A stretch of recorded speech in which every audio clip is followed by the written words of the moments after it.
नमस्कार, बीटीवी और डिफोरी न्यूज में आप सभी का स्वागत है। मैं हूं शाहिद चौधरी। आइए नजर डालते हैं आज की इन तमाम सुर्खियों पर।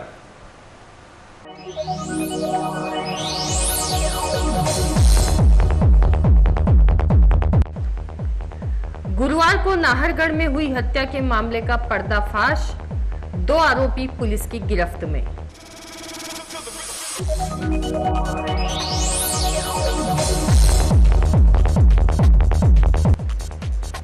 अखिल भारतीय विद्यार्थी परिषद ने भ्रष्टाचार के विरोध में सांसद के पुतले को ज्ञापन दिया।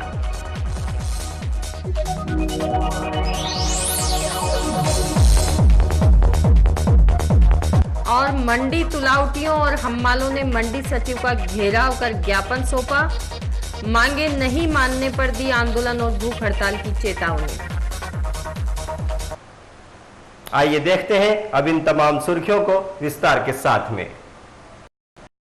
गुरुवार को नाहरगढ़ क्षेत्र में हुई हत्या के मामले का पर्दाफाश हुआ है।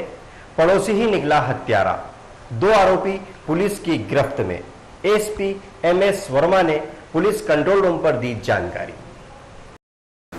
मंदसौर जिले के नाहरगढ़ थाना क्षेत्र के ग्राम पीतियाखेड़ी में गुरुवार को एक महिला की अज्ञात बदमाशों ने निर्मम तरीके से हत्या कर दी। लूट की नीयत से अंजाम दी गई इस वारदात में न सिर्फ महिला का गला रेता गया, बल्कि उसका पैर काटकर अलग कर दिया गया। महिला के पांव से बदमाश चांदी के कड़े निकालकर ले गए। घटना की जानकारी मिलने पर थाना पुलिस के साथ साथ जिले के वरिष्ठ अधिकारी भी मौके पर पहुंचे। मामले में हत्या व लूट की धाराओं में मामला दर्ज कर विवेचना में लिया गया।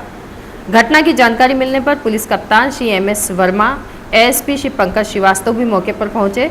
श्री वर्मा ने घटनास्थल का अवलोकन किया और अधीनस्थों को दिशा निर्देश दिए। मौके पर डॉग सर्चिंग भी करवाई गई। उन्होंने मृतिका के परिजनों ग्रामीणों से चर्चा भी की। और कल हुई हत्या के मामले का आज 24 घंटों के अंदर ही पुलिस द्वारा खुलासा कर दिया गया है। एसपी एमएस वर्मा ने बताया, महिला के पड़ोस में रहने वाले घनश्याम व जाकिर के द्वारा घटना को अंजाम दिया गया। दिल दहला देने वाली इस घटना को देख सुनकर सभी के रोंगटे खड़े हो गए। हमारे संवाददाता शाहिद चौधरी ने जब घनश्याम व जाकिर से जानकारी लेना चाही तो उन्होंने कैमरे के सामने बताने से इनकार कर दिया। हमारे संवाददाता ने गुप्त रूप से कैमरा चलाकर जब सच्चाई का पता लगाया तो लगा कि अपराधियों के हौसले कितने बुलंद हैं। इतना गंभीर अपराध कर लेने के बाद भी इन अपराधियों के चेहरे पर डर, शिकन या पश्चाताप की कोई रेखाएं दिखाई नहीं दी। कई नाम धरो कंजम कही हो, बता नहीं यार, क्यों मारा तूने? मैं सुबह खेत की तरफ जा रहा था। हाँ। तो ये मेरे को मिला कि किधर जा रहा है। मैं खेत की तरफ जाना हूँ, कुल पे आने वाले हैं यार। तो कहा चल नाश्ता कर ले बूढ़ा के वहाँ चल। तो इसके पास पैसे थे, पैसे मैंने दिए वहाँ। हाँ। तो ये क्या कि मैं उस लुके में किसान गाड़ी से 2 हेले डाले थे, मैं पैसे मांग रहा हूँ उसमें। तो वो कुएं गई, अपन कुएं से पैसे लेके आए हैं उससे। तो वहाँ पे गए हम, तो रास्ते में हमें 2-3 जने भी मिले। तो कुएं गए तो इसने पहले पूछा कि रास्ते में मिल गई कोई ज़्यादा तुम्हें पेरी काट जा दया नहीं तुमको? काट गलत पहले गर्दन इसने काटी, गर्दन दबाई, उसने आके खोली ना, ऐसी इसने गर्दन नीचे डाल दी थी और एकदम वो खड़ी हुई थी, इसका चेहरा नजर आया तो इसने बोला कब तो बोल देगी डराती से। अच्छा, पाँव तेने काटे? हाँ, पाँव मैंने काटा। तो वो क्यों काटे तेने? ऐसा क्यों करा? दर्दनाक हत्या तुमने? ये बोला कि अब मैंने इसको मार दी, पाँव काटनी, तू भी फंसे है मेरे साथ। हाँ, तो डर के मारे काट दिया? डर के मारे काट दिया। ये कड़ा लेगा, एक छोड़ गए? तो एक ही था, दोनों एक दूसरे में था। भाग के कहाँ गए तुम? भाग के कहाँ गए थे? भाग के कहीं नहीं, मैं तो गाँव में गया। अच्छा, कुएं पे गया था मैं। तो पुलिस को कैसे मालूम पड़ी? पुलिस को मैं कुएं पे बैठा था, किसी ने खबर दी होगी कि रास्ते में वो निकला था, सड़क के ऊपर पकड़ लिया। क्या नाम तेरा? घनश्याम। वास्तव में क्षेत्र में अपराधियों के हौसले इतने बुलंद हैं कि उन्हें पुलिस का भी कोई खौफ नहीं। पकड़े जाने के बाद भी वे निडर होकर बता रहे हैं कि किस तरह से उन्होंने गला रेतकर पैर काटे व कड़े निकालने में कामयाब हुए।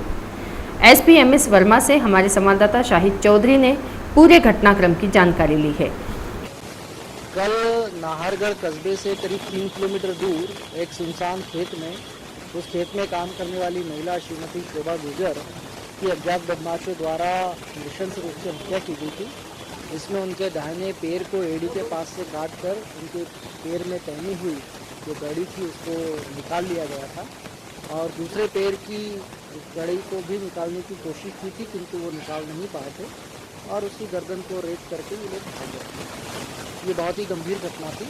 इस घटना पर हमारे समस्त पुलिस अधिकारियों ने गंभीरता से काम शुरू किया और इसमें विभिन्न पहलुओं पर इन्वेस्टिगेशन करने के पश्चात शीघ्र ही हमें सफलता प्राप्त हुई, जब नाहरगढ़ के ही रहने वाले घनश्याम और जाकिर, इन दो युवकों से हमने पूछताछ में यह पाया कि ये घटना में संलिप्त हैं और उन्होंने घटना को स्वीकार किया और बताया कि ये दोनों पैसे की बहुत अधिक आवश्यकता में थे। इसे देखते हुए उन्होंने इस महिला को चुना क्योंकि महिला के घर के पास में ही घनश्याम रहता है, उन्हीं के समाज का है। तो उसने देखा कि ये रोज़ सुबह जाती है, वहाँ सुनसान रहता, कोई रहता नहीं है। कल हरियाली अमावस्या थी, उस कारण भी सभी लोग जो है मेले के लिए निकले हुए थे। ऐसे में इन्हें मौका मिल गया, उन्होंने उनका पीछा किया और जब देख लिया कि आसपास खेत में और कोई नहीं है तो दोनों ने जाकर के वहाँ उनको पकड़ करके गला रेत के उनकी हत्या की, पैर काट करके एक बेड़ी निकाल ली और घटना स्थल के पास ही अपने खेत में जाकर एक गड्ढे में उसको छुपा दिया, वहीं पर उस पर इस तरह से इन दोनों ने घटना कारित करने के बाद फिर अपने कुएं पर आकर के बैठ गए और सारी भीड़ के अंदर शामिल हो गए। हमारे पुलिस दल में additional SP Shri Pankaj Srivastava, SDOP Sitamau Shri Waskale और थाना प्रभारी नाहरगढ़ श्री नागर की टीम ने लगातार प्रयास किया और ईश्वर की कृपा से बहुत जल्दी हमें इस मामले की सफलता मिली, जिसमें हमने इस नृशंस लूट और हत्या के प्रकरण के दोनों आरोपियों को गिरफ्तार कर लिया है। उनके द्वारा लूटी गई जो चांदी की करीब 1 किलो की कड़ी थी उसे भी बरामद कर लिया है और घटना में प्रयुक्त जो हथियार से हुआ थे उन्हें भी जब्त कर लिया है। और इनके साथ और कोई साथी हो सकते हैं? इस घटना में ये 2 लोग ही शामिल थे। अभी हालांकि हम इस प्रकरण में और पूछताछ कर रहे हैं, पुलिस रिमांड भी इनका हम लेंगे और इनसे न केवल इस घटना के संबंध में अपितु और आसपास की घटनाओं के संबंध में भी पूछताछ की जा रही है। एसपी साहब यदि ऐसी ही गंभीरता के साथ अपराधियों की धरपकड़ करने में सफल होते रहे तो निश्चित रूप से मंदसौर जिले के अपराधों का ग्राफ भी नीचे गिरेगा। यूं भी मंदसौर जिले में काले सोने की फसल होने के कारण अपराध अधिक होते हैं। यदि एसपी श्री वर्मा के नेतृत्व में पुलिस प्रशासन सक्रिय रहा तो अवश्य ही अपराधियों के हौसले पस्त होंगे। इस घटना में पकड़े गए अपराधियों से जारी पूछताछ में और भी खुलासे होने की संभावना है।